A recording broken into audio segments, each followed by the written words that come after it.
Magandang hapon mga kababayan.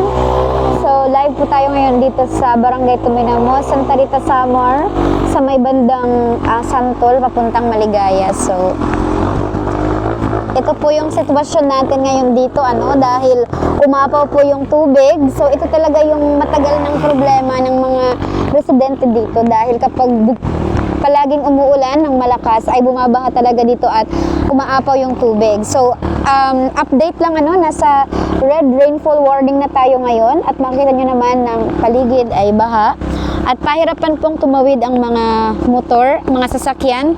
Kung mapapansin nyo doon, meron doong kotse na hindi makatawid dahil nga mapapasukan yung tambutso ng tubig baha. So doon nga meron kaming nakita kanina or nakausap na driver ng motorsiklo, napasukan ng tubig yung tambutso niya. Kaya maaring makasira ito sa motor pag ipilit talagang itawid. Pero no choice kasi kailangan makatawid. So doon, meron pa doong mga naghihintay na medyo humupa pero wala pang katiyakan kung kailan ba huhupa kasi as of now pumapatak pa rin or malakas pa rin yung ulan. So yung ginagawa ng mga pasaherong mga kailangan talagang magpunta ng Tacloban, makatawid, or from Tacloban gustong umuwi ng Maligaya, ay naglalakad talaga sila at tatawirin nila yung mismong tulay. So far ngayon, hindi pa gaanong malakas yung agos ng tubig, pero umaapaw na. So, tara, samahan nyo ako dahil pupuntahan pa natin doon kung ano yung sitwasyon. So, nandito na tayo mismo sa tulay. Sa small lang naman to siya na bridge, dito sa Santol.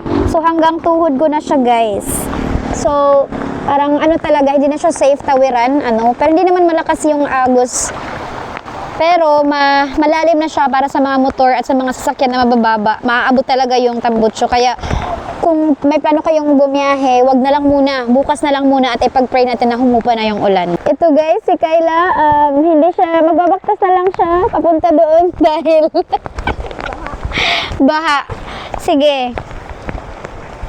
So, nakatawid na tayo guys ng Santol. So, ayan 'di ba? Marami ng mga vehicles ng mga motorista yung stranded as of now.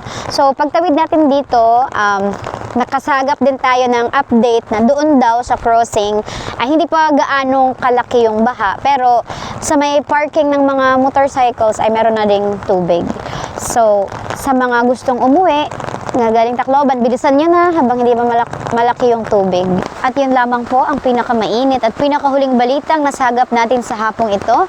Ako po ang inyong lingkod na nagsasabi sa inyo at nagpapaalala na stay safe and stay dry. Thank you.